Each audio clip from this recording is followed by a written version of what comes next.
Hey, it's Seaton. Today I will be reviewing the newest Elizabeth Arden perfume, Elizabeth Arden White Tea Mandarin Blossom, and if I have time, I will review the other release that Elizabeth Arden had for 2020, which is Green Tea Pear Blossom. So we'll see. Here is the white tea. I got it in the 1 ounce because I have a lot of perfume and it's very hard for me to go through all of them. Here is the box if you want to take a look at it. Sorry about let me see if this is going to focus. Okay, here we go. Just like, basic box. And here is my white tea regular pillar, the original, which I have in the 1.7 ounce. It's the bottle is the same width, 1 and 1 ounce. It just looks like they just cut a little bit off from the top and the bottom to make this 1 ounce size. The 1 ounce size is $26.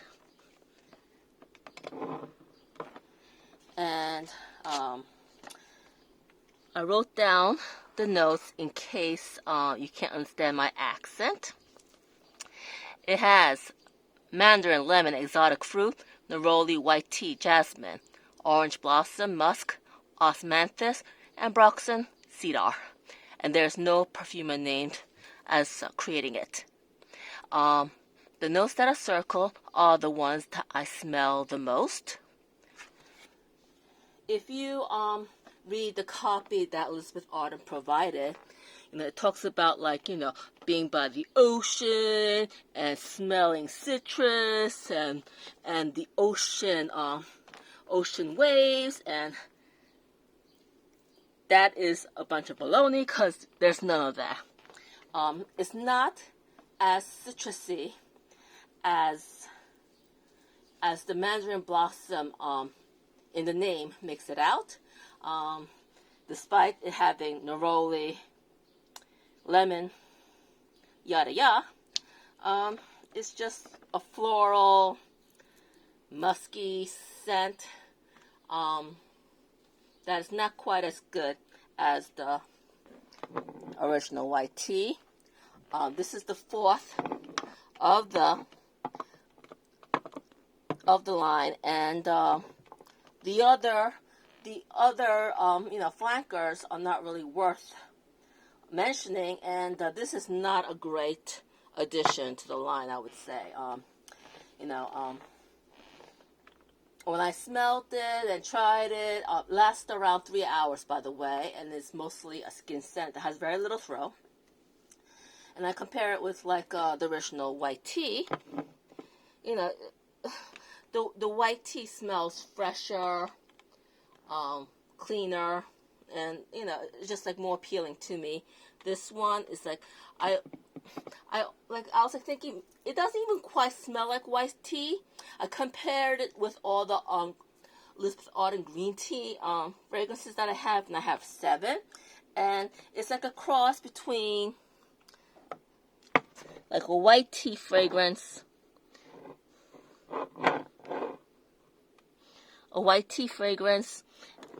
and a green tea fragrance. So it's expectations can be the devil, and it's gonna ruin your enjoyment sometimes. I tried not to have too much of an expectation, but I was expecting more citrus and it didn't deliver. So I would give it a thumbs down. Now, the Pear Blossom, the Green Tea Pear Blossom, which is also new for 2020. Elizabeth Arden so far in June 2020 have only released 2, and these are the 2 that they released. Here's the box here. Okay, so just to get to the point, I would say that it's not a great flanker. It's like very middle of the road. You know, if you have 7 like me, I would not get it. The original is much nicer in my opinion. This one smells sort of citrusy, so I compared it to the only citrus one I have, which is this Elizabeth Arden Green Tea YUZU, and it doesn't quite smell the same, but you know, it's not as sweet as you would expect a pear blossom scent to be. I happen to work a lot with Anjou pears, and Anjou pear is one of the notes in this fragrance. I'm quite known for my poached pear desserts that I usually make. So I work a lot with Anjou pear as well as Bartlett, you know, yada yada, and this this fragrance made me look up exactly what a pear blossom notes should smell like, because there's something slightly not fresh about it. I don't know. It's very hard to say. It's not. I'm not saying it's a bad fragrance. It's a typical green tea middle of the road flanker is how I would describe it. But like if you Google pear blossom scent, pretty much the first thing that comes up is pear blossoms smell like sex. And that is not something that you really want to smell like.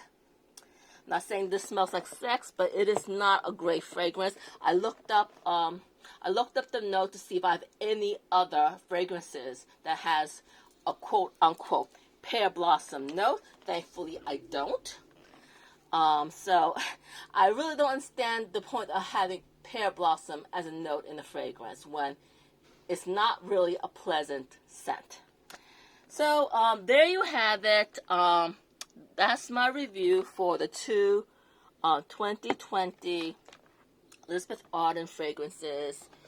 Since I have a little time, I was trying to get to the point. I will say I will show some of my recent hauls. This is not all of it, but you know, I got the latest one. You can see that it's it says number 32. I don't know if you can see that. Oh my! Oh yeah, here we go. Number 32. They go from number 1. Number 32 of the Urban Outfitters Gourmand line is called Limoncello Sorbet. And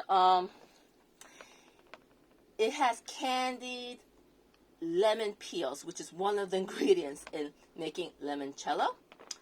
And it has like a hard candy lemon soda type of vibe, very artificial, a little bit aggressive.